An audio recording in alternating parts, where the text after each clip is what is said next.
జరిగినటువంటి సార్వత్రిక ఎన్నికలు తర్వాత నూతనంగా ఏర్పడినటువంటి ప్రభుత్వం నాలుగోసారి ముఖ్యమంత్రిగా బాధ్యతలు చేపట్టినటువంటి చంద్రబాబు నాయుడు గారు మొట్టమొదటిసారిగా వారు ప్రమాణ స్వీకారం చేసిన తర్వాత నిన్న ఉత్తరాంధ్ర పర్యటనకు విచ్చేసినటువంటి సందర్భంలో వారు చేసినటువంటి కొన్ని వ్యాఖ్యలు అలాగే ఉత్తరాంధ్ర మీద వారికి ప్రేమ ఉన్నట్టుగా ఆయన 45 సంవత్సరాల రాజకీయ జీవితంలో నాలుగోసారి ముఖ్యమంత్రిగా బాధ్యతలు చేపట్టిన తర్వాత కూడా గతంలో ఏమీ చేయనటువంటి వ్యక్తి వచ్చి ఇప్పుడు మళ్ళీ ఈ ప్రాంత ప్రజల మీద సవత్తల్లి ప్రేమ చూపించేటువంటి ప్రయత్నం చేసినట్టుగా కనబడింది. సహజంగా ఏ ముఖ్యమంత్రి అయినా గతంలో పనిచేసినటువంటి సందర్భంలో చేపట్టినటువంటి కార్యక్రమాల గురించో లేదా ఈ ప్రాంతం మీద, ఎందుకంటే ఉమ్మడి రాష్ట్రానికి ఆయన 9 సంవత్సరాలు ముఖ్యమంత్రిగా, తర్వాత రాష్ట్ర విభజన జరిగిన తర్వాత మొట్టమొదటిసారిగా ఆయనకి రాష్ట్ర ప్రజలు అవకాశం ఇచ్చారు. ఆ 5 సంవత్సరాలు కూడా కేవలం ఒక ప్రాంతం మీద, ఒక ప్రాంతం గురించి, ఆ ప్రాంతంలో ఆయన చేపడుతున్నటువంటి ఆయన పార్టీకి సంబంధించినటువంటి పెద్దలు చేపట్టినటువంటి కొన్ని కార్యక్రమాల గురించి తపన పడినటువంటి కార్యక్రమాలను మనం చూసాం. సరే, ఏదేమైనప్పటికీ వారు ముఖ్యమంత్రిగా తొలిసారి ఉత్తరాంధ్ర వచ్చినప్పుడు భవిష్యత్ కార్యక్రమాలు ఏంటి అనేటువంటివి చెప్పాల్సినటువంటి బాధ్యత, రానటువంటి కాలంలో ఈ ప్రాంతానికి ఏం చేస్తాం అనేటువంటిది చెప్పాల్సినటువంటి బాధ్యత సహజంగా ఉంటుంది. కాబట్టి అవన్నీ పక్కన పెట్టి ఇంకా జగన్మోహన్ రెడ్డి గారిని నిందించేటువంటి కార్యక్రమం, ఈ ప్రాంతానికి వైఎస్ఆర్ కాంగ్రెస్ పార్టీ ప్రభుత్వం గతంలో 5 సంవత్సరాలు ఏదో అన్యాయం చేసినట్టుగా వారు చిత్రీకరించేటువంటి ప్రయత్నం మనం చూసాం. ముఖ్యంగా అందులో Bhogapuram international airport, Bhogapuram international ఎయిర్పోర్ట్కి సంబంధించి 2019లో వైఎస్ఆర్ కాంగ్రెస్ పార్టీ అధికారంలోకి వచ్చేటువంటి సమయానికి 2200 ఎకరాలు ఏదైతే భోగాపురం ఇంటర్నేషనల్ ఎయిర్పోర్ట్కి సంబంధించి నిర్మాణం చేపట్టాలని చెప్పి నిర్ణయం తీసుకున్నామో, అందులో ఆ రోజు మేము అధికారంలోకి వచ్చినటువంటి సమయానికి ప్రభుత్వం చేతిలో ఉన్నటువంటిది కేవలం 377 ఎకరాలు. 377 ఎకరాలు మాత్రమే ఆ రోజు ప్రభుత్వం ఆధీనంలో, ఆ 2200 ఎకరాల్లో 377 ఎకరాలు మాత్రమే ప్రభుత్వం ఆధీనంలో ఉంది. దాదాపు మిగిలిన 1850, 1900 ఎకరాలు అసలు ప్రభుత్వం ఆధీనంలో లేదు, రైతుల ఆధీనంలోనే ఉంది. కానీ ఆ రోజు ప్రజల్ని మభ్యపెట్టడానికి 2019 ఫిబ్రవరి 14 ఒక శిలాఫలకం వేసేసి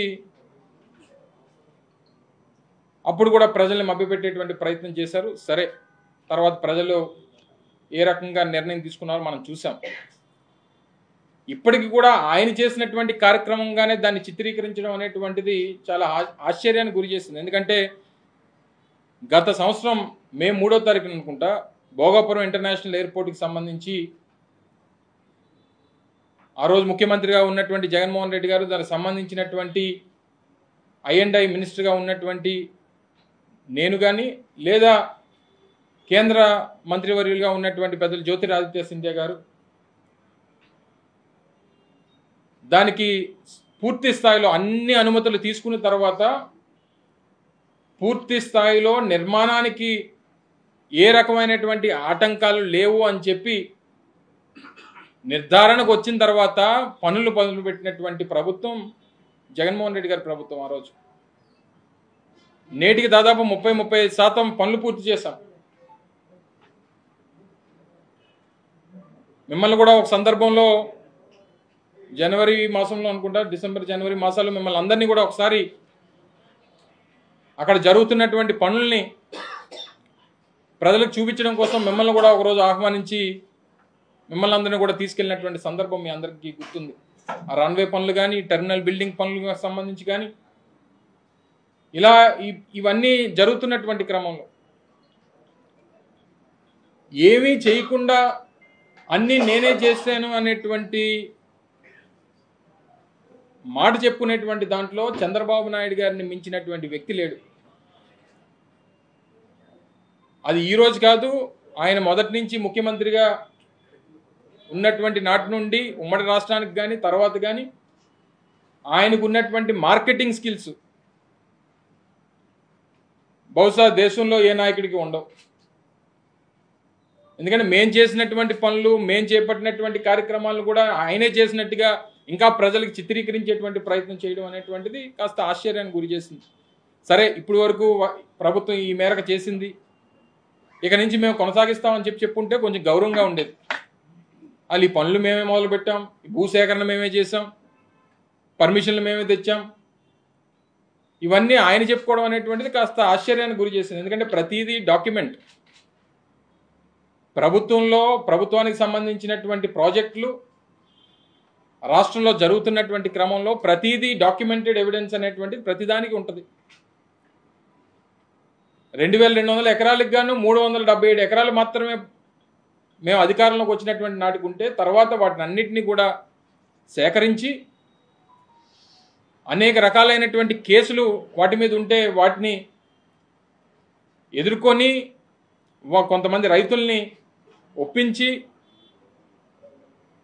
అవసరమైనటువంటి చోట వ్యవసాయం ఎక్కువగా ఉన్నటువంటిది లేదా పంట బాగా పండేటువంటి ప్రాంతాల్లో ఆ రేట్లు కూడా కాస్త వారితో నెగోషియేట్ చేసి వారికి ఎక్కువ ఇచ్చేటువంటి కార్యక్రమం చేసి వాళ్ళని కన్విన్స్ చేసి ఉత్తరాంధ్ర ప్రాంతానికి మంచి జరుగుతుంది అనేటువంటి ఉద్దేశంతో వాళ్ళని ఒప్పించి అన్నీ చేసినటువంటిది ఆ రోజు జగన్మోహన్ రెడ్డి గారి ప్రభుత్వం. అప్పటికే ఒక గ్రామాలు కొంతమంది నివాసం ఉంటున్నటువంటి రీహాబిటేషన్ అనేటువంటి చేయాల్సినటువంటి పరిస్థితి వస్తే 2 ప్రాంతాలకు పోలిపిల్లి అలాగే గూడిపవలస ఈ 2 ప్రాంతాలకి ఈ రీహాబిటేషన్ అనేటువంటిది ఈ కుటుంబాలన్నింటినీ కూడా తరలించి 80 కోట్ల రూపాయలు పెట్టి వారికి అన్ని రకాలైనటువంటి సౌకర్యాలు ఇల్లు నిర్మాణం చేసి వారికి అందించేటువంటి కార్యక్రమాన్ని చేశాం. ఎన్జిటిలో కేసులు వేశారు, దాన్ని ఎదుర్కొనేటువంటి కార్యక్రమాన్ని చేసి దాన్ని అధిగమించాం.